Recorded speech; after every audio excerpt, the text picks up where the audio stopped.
35 ans. L'envers de la science, c'est ce qui m'a toujours intéressée. Très tôt, j'ai eu envie de comprendre comment les scientifiques travaillent, comment ils obtiennent leurs résultats, et qu'est-ce que leur avancée change pour la science et pour la société.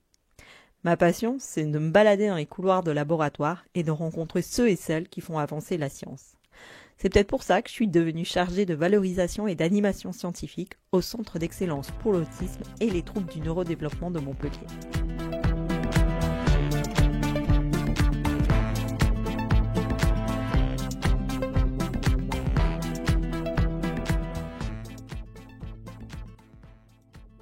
Dans ce 4e et dernier épisode, nous nous intéressons au bilan du projet Elena. Quels sont les premiers résultats mis en lumière par cette cohorte ? À quelles questions ce projet de recherche a pu répondre ? Pour en savoir plus, nous avons eu la chance de rencontrer 3 chercheuses, parmi de nombreux autres chercheurs qui travaillent sur ce projet. Chacune dans leur champ de recherche, la pollution chimique, l'environnement socio-économique des familles, les particularités sensorielles des enfants avec autisme, nous livrent ce qu'elles ont pu découvrir grâce au suivi durant 6 ans de près de 900 enfants avec un diagnostic d'autisme. Mais avant cela, retrouvons le professeur Bagdadli. Souvenez-vous, nous avons fait sa connaissance dans le premier épisode de ce podcast. Chercheuse à la détermination sans faille, elle est responsable scientifique de l'étude Elena. Elle est également professeure d'université de médecine et pédopsychiatre au CHU de Montpellier. À l'aube du 10e anniversaire de la cohorte Elena, elle fait le bilan du projet. D'abord, une aventure humaine extraordinaire avec des familles qui ont participé en étant extrêmement impliquées dans ce projet. Et je tiens, à l'occasion de ce bilan, à les remercier pour leur confiance, à saluer la force de leur engagement. Donc voici un premier bilan. Également, un bilan qui concerne l'implication des équipes associées et de notre propre équipe avec les psychologues, les ingénieurs qui ont participé à ce projet et qui gardent une implication très forte et une confiance très forte dans ce projet et dans sa capacité à apporter des réponses sur le pronostic évolutif, les conditions pour améliorer la qualité de vie des enfants. Parmi les nombreuses questions scientifiques auxquelles les équipes de recherche de la cohorte Elena s'intéressent, il y a celle de l'impact de la pollution chimique sur les trajectoires évolutives des enfants avec un trouble du spectre de l'autisme. Depuis la révolution industrielle et le développement de l'industrie chimique, notre environnement chimique il est complètement bouleversé. Par exemple, en 1930, on ne produisait, ce qui était déjà pas mal, qu'1 million de tonnes de substances chimiques, alors qu'en 2000, c'est 1 milliard de tonnes de substances chimiques qu'on produit, donc c'est-à-dire 1000 fois plus. Donc on vit vraiment dans un environnement qui a complètement changé dans la dimension chimique.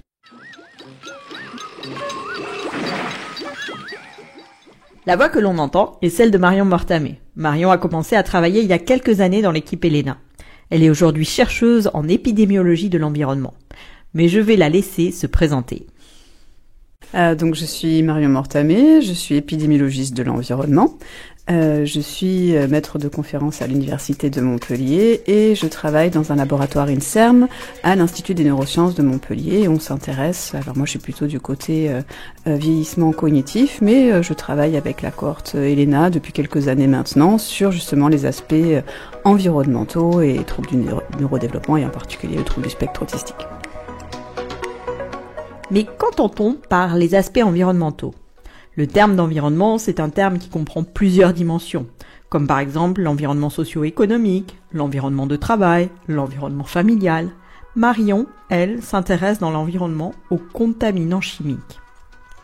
Elle a étudié l'impact de certains de ces polluants chimiques, plus particulièrement les pesticides, sur les trajectoires développementales des enfants avec un trouble du spectre autistique dans la cohorte Elena. On s'est reposé sur l'historique résidentiel de ces enfants, donc de l'adresse des mamans pendant leur grossesse et de l'adresse des enfants pendant les 2 premières années de leur vie, pour essayer d'estimer les expositions à l'environnement résidentiel autour de leur maison. Et là, on peut regarder les niveaux d'exposition à la pollution de l'air et aux pesticides via la surface de parcelles agricoles autour des maisons, qu'on considère être le reflet de ce qu'on appelle la pression phytosanitaire. Donc ça permet d'imaginer la quantité de pesticides qui peut être appliquée sur ces parcelles autour des maisons. on s'est rendu compte que la surface de ces parcelles agricoles était associée aux capacités de communication des enfants de la cohorte ELENA, donc avec déjà un trouble du spectre autistique, et qu'ils avaient donc des moins bonnes performances en communication s'ils avaient été exposés pendant leur grossesse, mais aussi pendant les 2 premières années de vie, à une surface agricole importante. Donc ça, c'était un résultat quand même qui était assez novateur, parce que on s'était intéressé à la présence, à l'exposition aux pesticides et le risque de troubles du spectre autistique, mais pas sur l'évolution, pas sur la sévérité des symptômes. Et là, aujourd'hui, on veut préciser ces estimations d'exposition, et en faisant appel à des collaborateurs qui sont l'INRAE à Toulouse, on est d'ailleurs actuellement en train de mieux quantifier la quantité de pesticides en fonction du type de parcelle, puisqu'on n'avait pas pris en considération cet élément-là juste avant.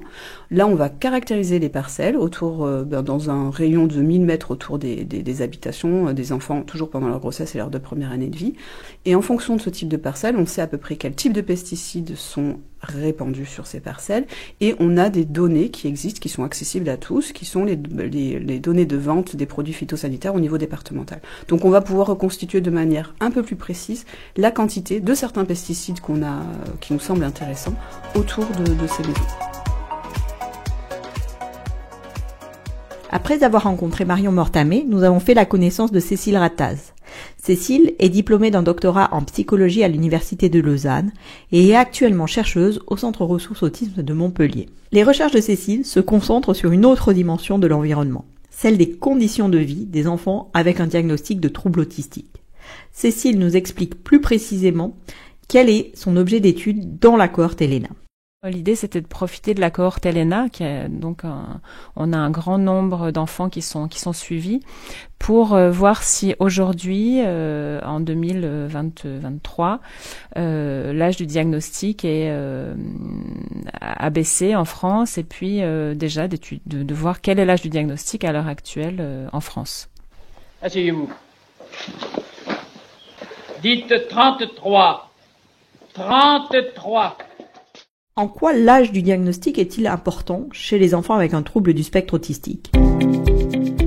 Alors l'enjeu, c'est l'intervention précoce, donc pouvoir intervenir le plus tôt possible. Et c'est important parce que chez les jeunes enfants, il y a la notion de plasticité cérébrale, c'est-à-dire que le cerveau est encore relativement malléable, et que il y a des possibilités de compensation quand il y a des difficultés ou des déficits chez les enfants. Il peut y avoir d'autres zones du cerveau qui peuvent venir compenser ces difficultés-là. Donc on a une marge de manœuvre un peu plus importante. Et c'est aussi pour prévenir les troubles associés, parce que il y a l'autisme, mais il y a aussi d'autres types de difficultés, notamment des troubles du comportement, qui peuvent apparaître si on n'accompagne pas les enfants tôt, si on prend pas suffisamment en charge leurs difficultés. Et donc l'intervention précoce, elle permet aussi d'éviter qu'il y ait d'autres types de difficultés qui viennent se surajouter par la suite.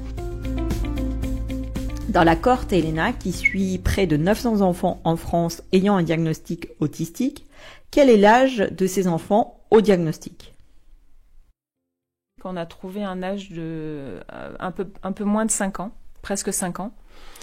Donc d'un côté, ça peut paraître tard, puisqu'on se dit prise en charge précoce, on entend plutôt des diagnostics inférieurs à 3 ans. Mais en fait, 5 ans, c'est une moyenne. Donc il y a vraiment une variabilité importante, c'est-à-dire qu'il y a des enfants qui sont diagnostiqués très tôt, à 2 ans, et puis des enfants qui sont diagnostiqués beaucoup plus tard. Et donc 5 ans, c'est la moyenne. Ce qu'on a regardé dans cette étude, c'est qu'on a fait 3 groupes. Et on a vu qu'il y avait à peu près un quart des enfants qui avaient un diagnostic avant 3 ans. Donc ça, c'est vraiment ce qu'on considère comme un diagnostic précoce. Il y avait à peu près 60% des enfants qui avaient un diagnostic entre 3 et 6 ans. Donc la majorité des enfants, c'est entre 3 et 6 ans.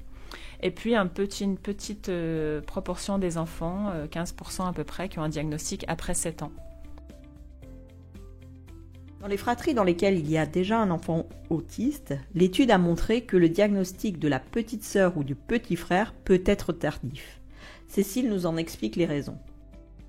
Si les signes sont assez légers, souvent l'enfant va pas forcément être diagnostiqué rapidement parce que les parents vont pas penser qu'il s'agit de la même chose, puisqu'ils ont l'expérience d'un enfant plus âgé qui a des difficultés plus importantes et ils vont se dire chez le petit frère ou la petite sœur que que son développement est normal, ou en tout cas que c'est rien de préoccupant.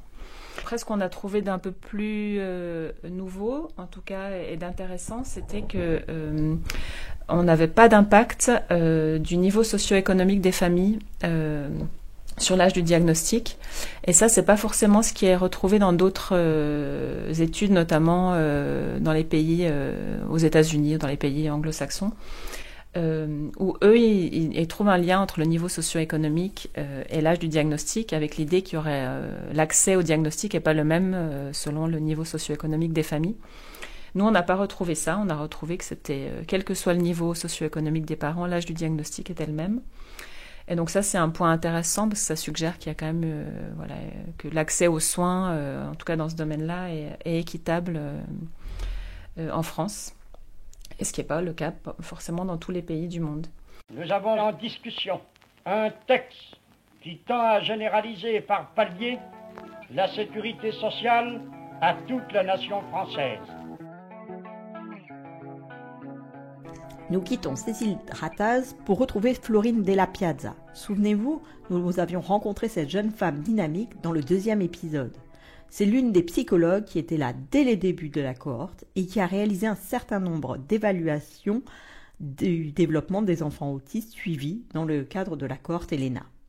Cette expérience a beaucoup marqué Florine, car elle a été source pour elle de questionnements qui ont été à l'origine d'une modification de sa trajectoire professionnelle.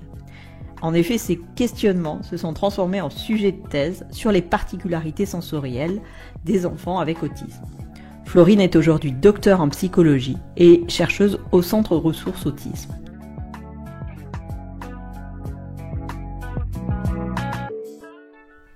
Florine, que sont les particularités sensorielles ? Les informations sur notre environnement et sur le monde qui nous entoure nous parviennent grâce aux différents sens. En effet, lorsqu'on reçoit une information sensorielle, une stimulation qui provient des sens, donc que ça soit une odeur, qu'on entend un bruit, notre système nerveux central, donc notre cerveau, parvient à traiter cette information pour qu'on puisse réagir de façon adaptée, reconnaître l'odeur, se retourner si on entend un bruit soudain.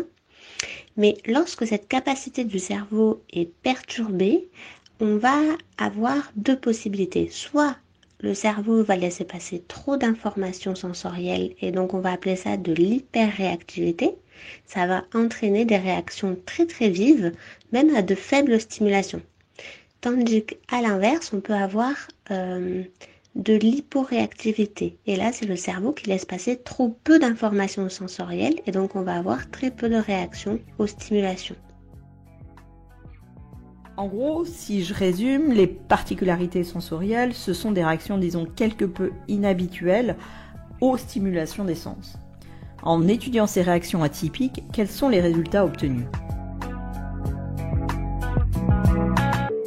Tout d'abord, on a pu noter que sur le panel d'enfants qui a été évalué, on se rend compte que 86% des enfants présentent des particularités sensorielles et des difficultés à traiter les informations provenant de leur sens. Et finalement, ces particularités sensorielles, elles sont présentes peu importe l'âge de l'enfant, son sexe et également son niveau cognitif. Donc on retrouve dans l'autisme autant de particularités sensorielles chez les patients qui ont un trouble développemental de l'intelligence, mais également chez ceux qui ont un haut potentiel intellectuel. En quoi avoir montré que les particularités sensorielles touchent un grand nombre d'enfants avec autisme est-ce important ? Il y a d'abord le fait que c'est important d'évaluer les particularités sensorielles des personnes avec autisme pour pouvoir ensuite adapter à la fois leur environnement, mais également leur proposer des interventions adaptées à leurs particularités. Les aménagements sensoriels qui peuvent être proposés peuvent être à la fois dans la vie quotidienne ou dans la scolarité des enfants, puisque notamment ils peuvent avoir une hypersensibilité au bruit et être très gênés par l'agitation et le bruit d'une salle de classe ou de la cantine.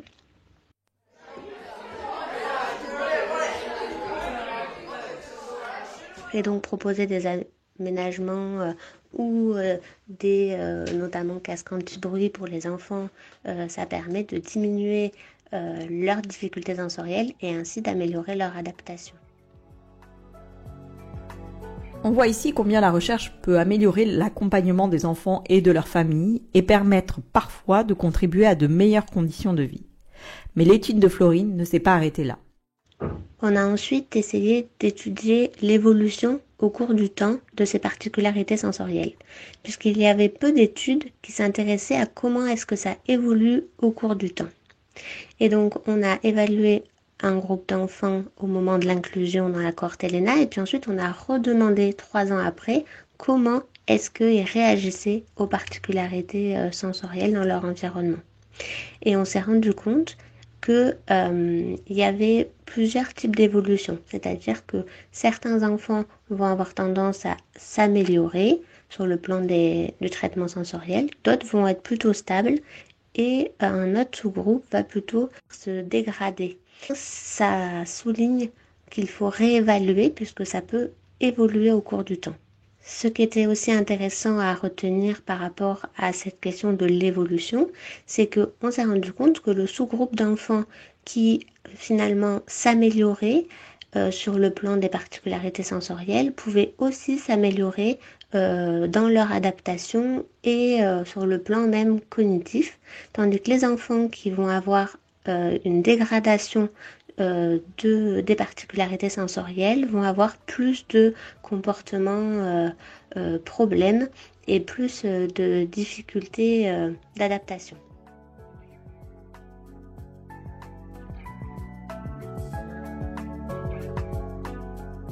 À travers les témoignages de ces 3 chercheuses, Marion Mortamé, Cécile Rataz et Florine Della Piazza, nous avons eu un petit aperçu de quelques résultats des recherches menées dans le cadre de la cohorte ELENA.